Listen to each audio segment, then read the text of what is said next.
Thanks for joining us on TV Adaderana. I'm Prasan Uluwasewa, and it's a privilege for us today to be joined by long-term and current Australian Member of Parliament, Don Randall. Don, thank you for joining us on the program. Pleasure. Welcome. Prasan, thank you very much. It's a real pleasure and an honour to have you on the program with us. Thank you. You've, of course, been a member of the Australian Federal Parliament now for about 14 years, on and off. You're also a member of the Liberal Party, currently in opposition, but who knows what that might bring for the future. Welcome to the program. Don, we hear that you've had a long love affair with Sri Lanka and Sri Lankan interests. Can you tell us a bit more about that? How did that begin? Well, look, it almost came by accident, Prasan. I knew very little about Sri Lanka other than it was a place for excellent tea. And eventually cricket. Well, that's right, and we don't like being beaten by Sri Lanka, and anyway, that happens a bit more often than it should these days, from our point of view. Understand. But no, originally I happened to be at a dinner in Parliament House here, and I met the former Sri Lankan High Commissioner to Australia, who was the former military supremo in Sri Lanka in Major General Janika Pereira. Yes. And Janika's wife, Rajira.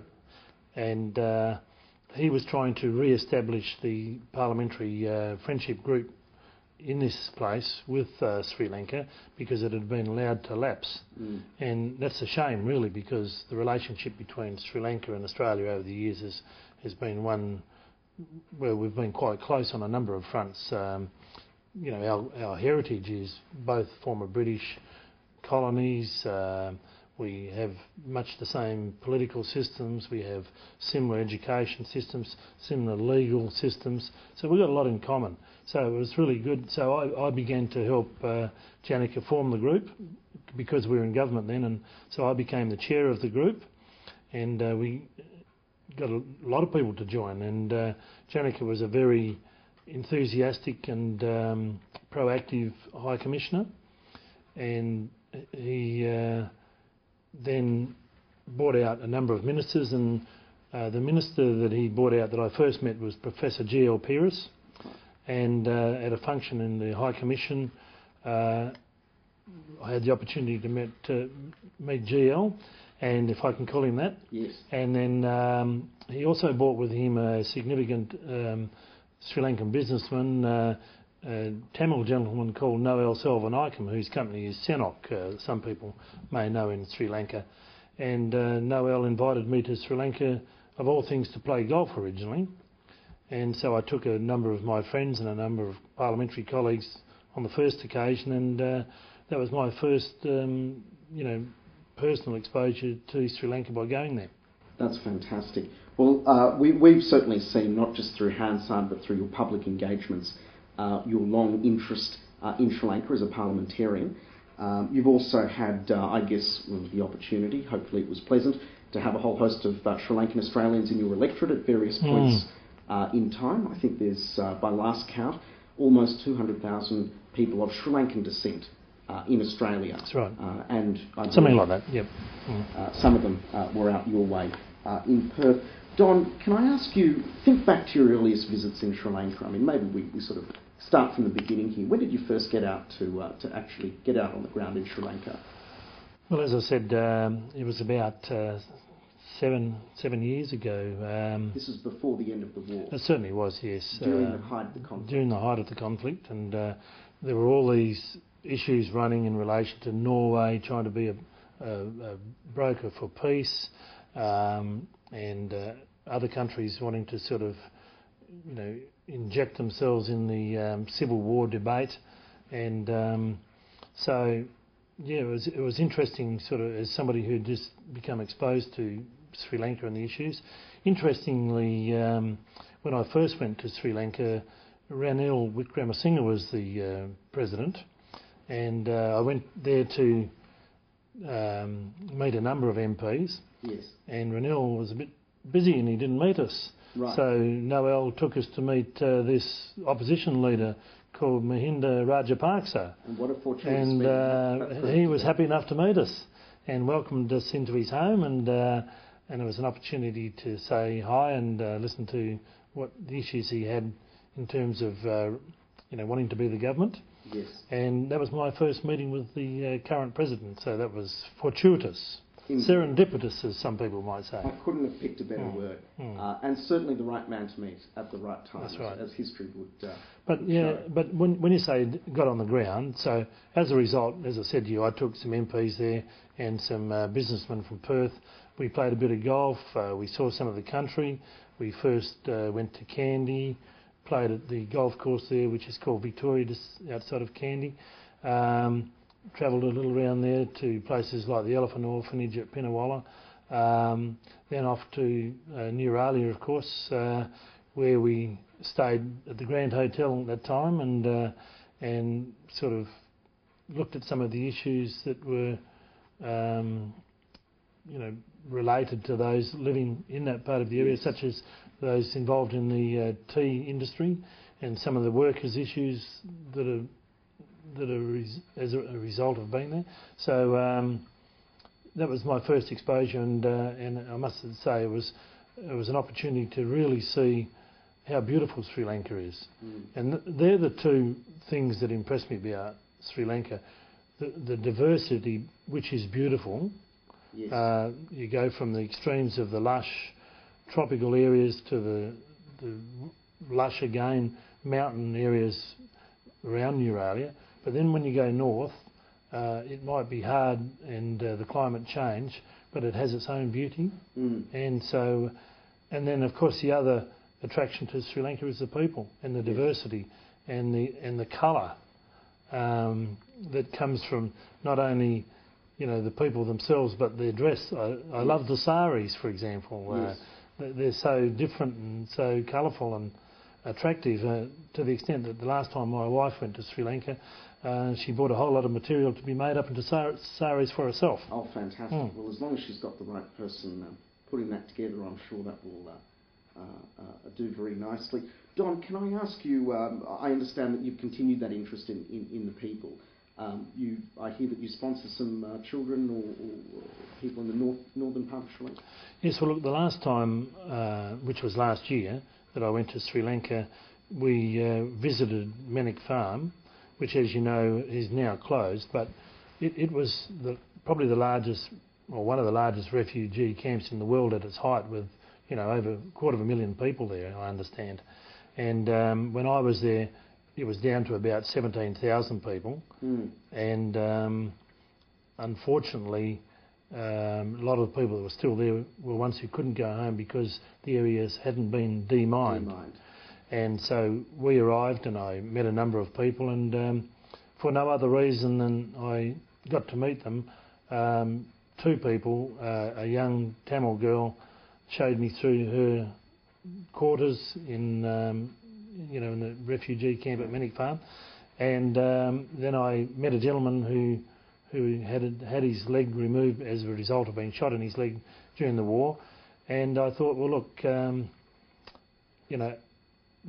obviously the guy that had lost his leg, there's no real welfare system in Sri Lanka, and he's got children and a wife.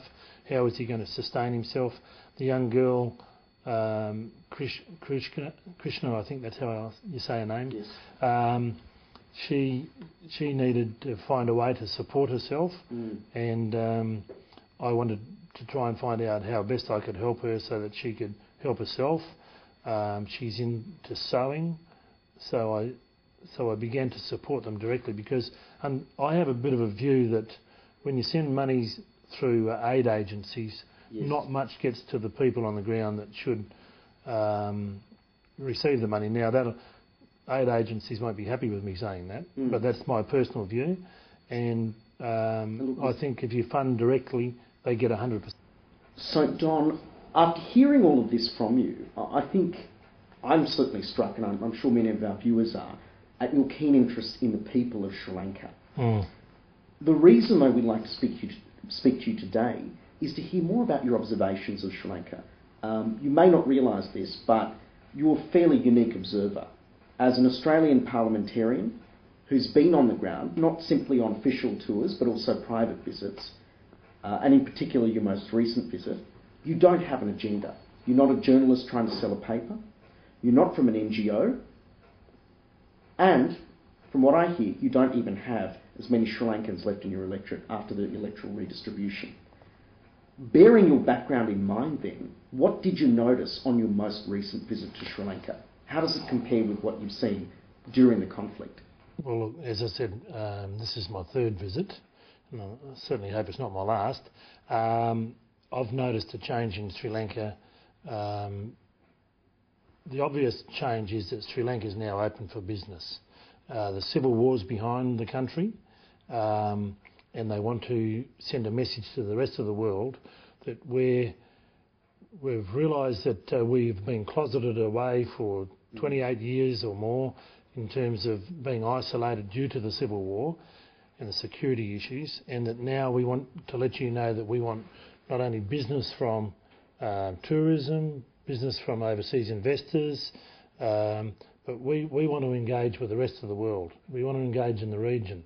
And, there was talk, for example, by the President himself when I met him, that Sri Lanka, after seeing ships pass Sri Lanka on a regular basis on that incredibly well-placed location that you are at the bottom of the subcontinent, that we want those ships now to call into Sri Lanka and trade with us and become a hub. And that sort of forward thinking is going to do a lot for Sri Lanka in a short period of time, because obviously the war cost a massive amount of money, and not only money but in sort of human capital and in reputation. And we know that there are a lot of critics of Sri Lanka out there, some with agendas, as you've alluded to, some who are politically aligned and want to try and destroy Sri Lanka from a distance. But Sri Lanka itself is now open. I travelled freely throughout Sri Lanka. And did you get out to the north? I did. And I got to the east as well.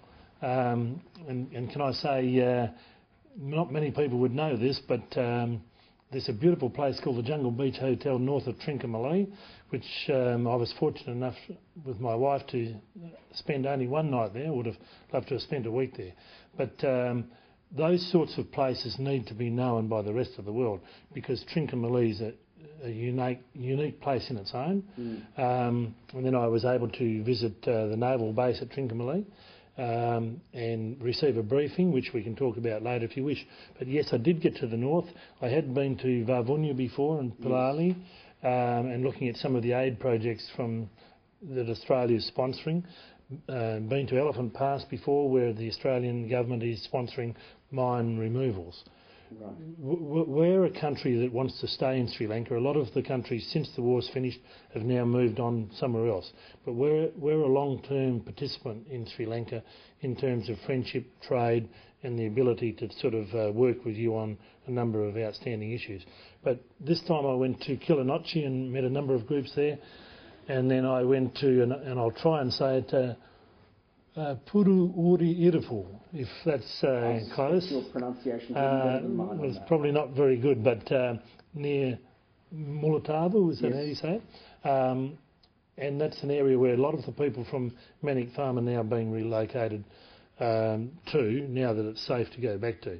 So that was fascinating, because a lot of people now are trying to re-establish themselves on their formative properties, re-establish their schools, re-establish their businesses, and that was fascinating to me. And then I moved on to Jaffna for a night. I'm intrigued by this, Don. It sounds to me like you've been in the heart of what was once the war zone, and you've probably met a lot of Sri Lankans, I'm guessing from their location, mainly Sri Lankan Tamils and Sri Lankan Muslims.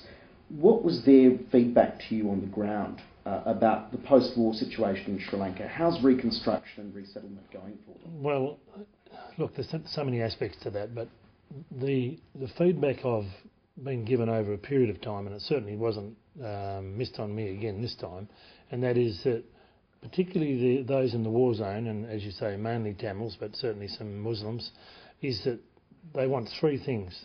They want to get on with their lives because there's been a generation lost. They want to be able to freely practice their religion, and they want to be able to have their children go to school and get an education, and they want to be able to now immerse themselves in their own culture, and as a result, that should be facilitated, and I believe is gradually being facilitated in the environment that the government is now, opening up the north. The fact that I could go there unaided demonstrates that anyone can go there. There are stories in travel magazines now encouraging people to travel to Jaffna and experience the unique city that Jaffna is. Yes. So, Mr. Randall, from what you've told us about your last visit to Sri Lanka, which was about a month ago, was it? Yes, close to that now. A private visit where you actually toured around yourself, no minders, you on your own, having a look through, meeting people on the ground. Sounds to me like the situation's returning to normal. Well, as normal as you can get after a lengthy conflict like that. But look, there are a few issues. I would be not telling the truth if I didn't say that there were issues that people were concerned about, particularly in the north, and they were brought to my attention. I met with the IOM, the International Organisation for Migration in Kilinochchi.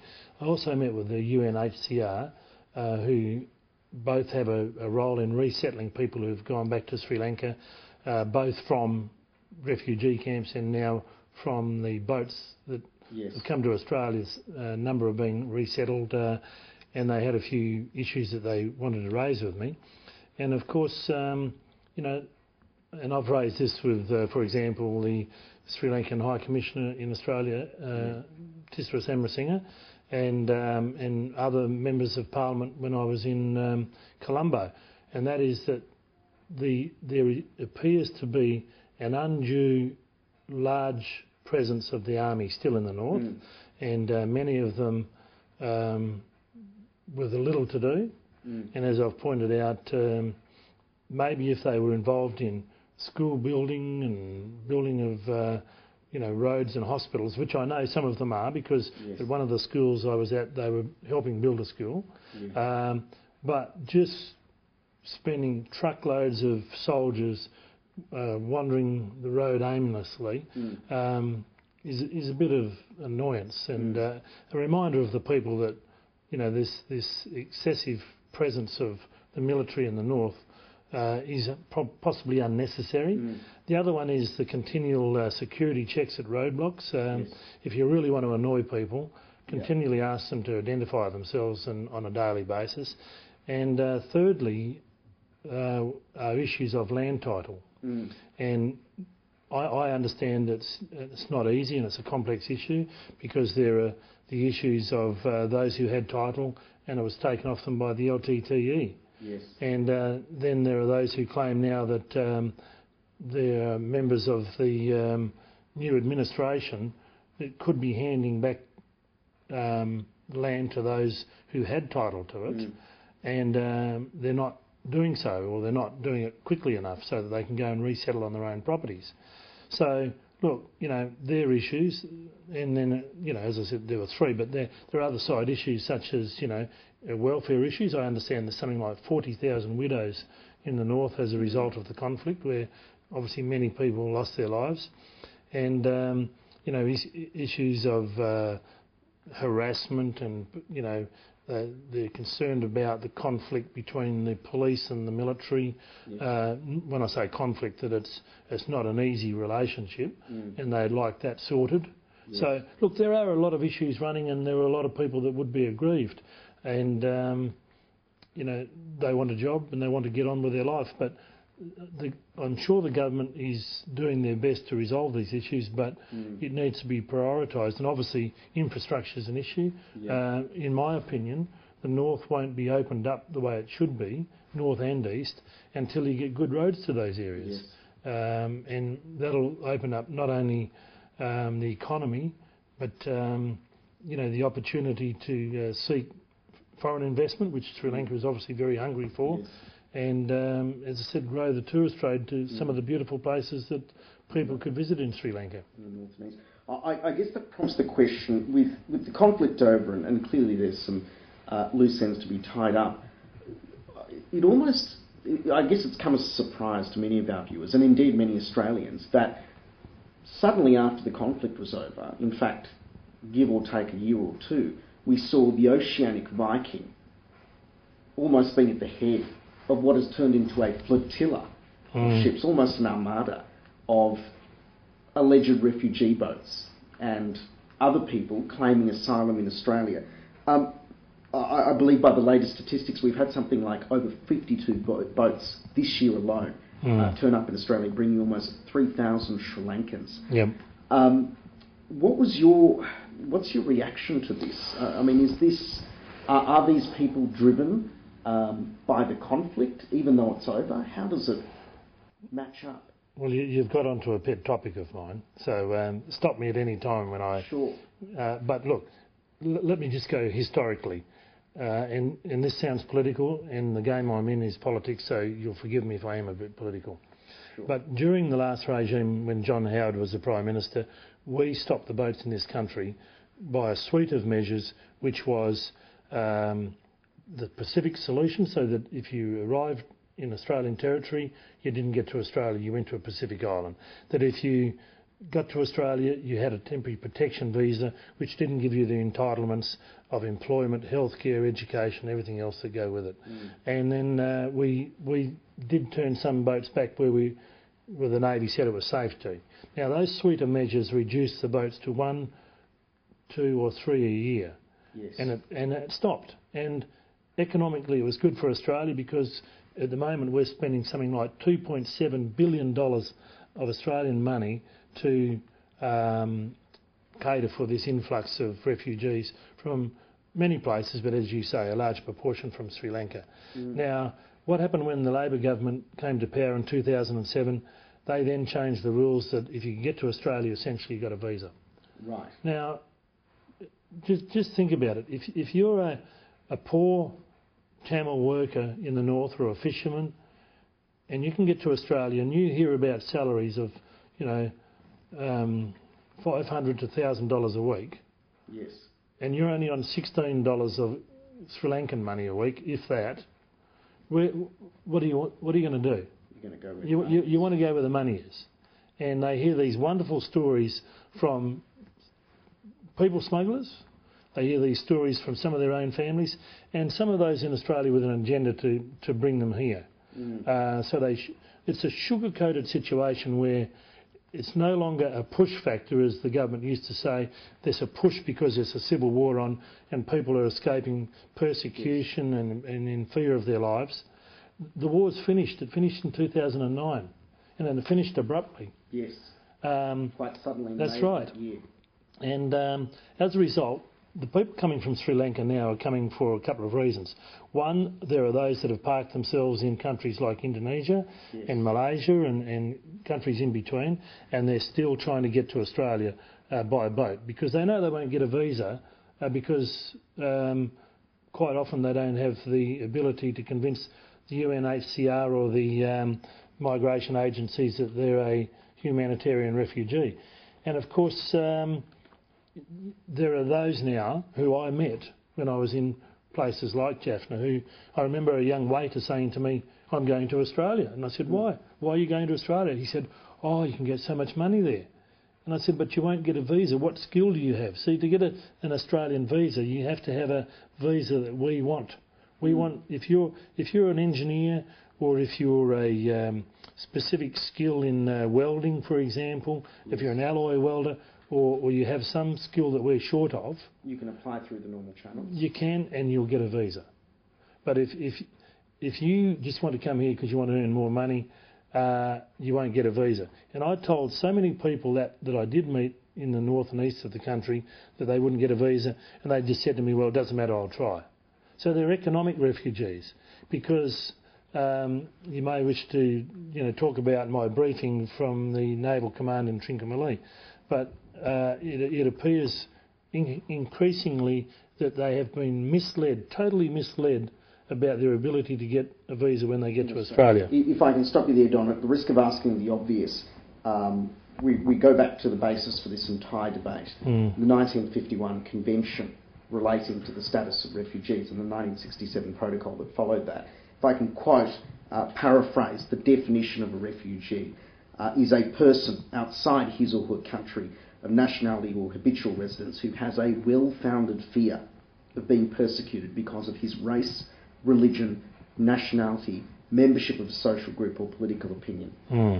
Now, from what you've seen on the ground and your work with Sri Lankans and getting to know what's going on in Sri Lanka, particularly in your most recent tours to Sri Lanka, has that really matched up with the stories being given by people claiming asylum here in Australia from Sri Lanka? No, not at all. And that's one of the reasons why there are so many Sri Lankans that are now not receiving a visa because they're not humanitarian refugees. They're not those fleeing due to persecution or in fear of their lives. Now, there are many stories being put out by advocates, refugee advocates, and those trying to push an agenda that people are fleeing for those reasons. But can I say to you, having met the groups that I just told you about, the UNHCR and IOM in the north, they are telling me that's just not true. They help resettle the people. They're freely... resettling people who've been unsuccessful in attempting That's right. to leave Sri Lanka. They've been intercepted, That's returned right. home. That's right. And they've told their stories to the IOM and the UNHCR. Right, yeah. Well, look, it's clear that they've been seduced into getting on a boat and paying a people smuggler and then selling everything. I met a gentleman who had left his public service job and probably no way of returning because he was taking his family. And he'd been totally misled by people smugglers and those who told him that he'd get to Australia and get a public service job. He wouldn't. He didn't speak English to start off with. How's he going to get a job in the Australian public service? And can I tell you, we're not short of public servants in this country, so that's not an area where we would be seeking extra people. Mr. Randall, it's funny you mention this. I guess the interesting part here is not only the incongruity between the stories and the reality on the ground, but what seems to be creeping through is not just a case of people who are not only not genuine refugees but rather economic migrants, but the bigger worry is this almost criminal underbelly of people smuggling. That's right. What's the objective here? I mean, at the risk of asking the obvious, what's the result on the human? Well, the obvious answer, Prasan, is that a people smuggler can make something like $1 million out of a large boatload of potential asylum seekers. Now, if you're a people smuggler and you're in Sri Lanka, and can I just digress and say that I had an excellent briefing by the Navy in Trincomalee at the Naval Base by Commodore De Silva and his associated captains, and in their briefing, which I have here actually for those, it's comprehensive in its nature about who's going and the reasons why they're going. And the reasons why they're going is because they've been offered this fantastic opportunity to get more money, so they're economic refugees. Now, for example, the Navy is doing an excellent job at returning boats. In the 4 months that briefing gives me, they've caught 27 boats and brought them back to Trincomalee Harbour. 27. Now, that's hundreds and hundreds of people that have been found not to be, seeking asylum for the right reason. I had the opportunity when I was there also to meet a number of the people that had gone by boat that had been captured the night before. So that's how relevant it was that they had been caught by the Navy somewhere outside of the Trincomalee Harbour and brought back to base, and I was allowed to go and talk to them through a Tamil interpreter who was also one of the people on the boats. So no one can accuse me of sort of having the Navy try and colour the message to me. This was a person that was on the boat, a Tamil gentleman who spoke perfect English. Yes. And I asked him to interpret for me to all the people that were sitting in the gym at the naval base waiting to be interviewed before they were handed over to the CID. And it was very plain from all of them that they were going to Australia because they wanted more money, because they saw a better life, and Australia is a good place to go. And we've got many Sri Lankans here, as we know. Absolutely. You're one of them. Absolutely. And it is a fantastic place. But the truth has to be told to these people that number one, they're not going to be allowed to stay, and they won't get a job unless they've got a specific skill, and they won't get a visa unless they're humanitarian refugees. And each one of them that I spoke to, and that included several Sinhalese people that were on this boat. So it really is a multicultural immigration. There's Muslims on the boat, and as you know, around Trincomalee, 41% of the population there is Muslim. So it's not Tamil, the larger population is Muslim, and so they come from all over the country. Now, somehow they've been seduced to the point of getting on a boat and paying a people smuggler, and selling everything or being refinanced, which there are people in Australia that are sending money to them to bring them out on false pretences. But not one of them, can I just finish this by saying, not one of them said to me that they had any humanitarian issues. They were going because they wanted a job. In other words, they were economic migrants. No beatings, no torture. No, not at all. I guess what's distressing here is the human side of this, because it's clear that not only are these people claiming refuge illegal in terms of their migration status, but more importantly, they've been stripped of their life savings by people smugglers. And from what you just mentioned, I get the feeling that it's not simply a one-way street operating out of Sri Lanka. They've got networks here in Australia. That's right. Well, that's very concerning. And look, I've made speeches on this in the Parliament before, and it's been in the media that particularly in Sydney and Melbourne, there is still a group of the Tamil diaspora in this country that continue to want to build a base here for a free region, in other words, a free homeland like the LTTE wanted to. And they're obviously well financed, and they are wanting to bring their family and their friends and people who they consider important to their cause to Australia.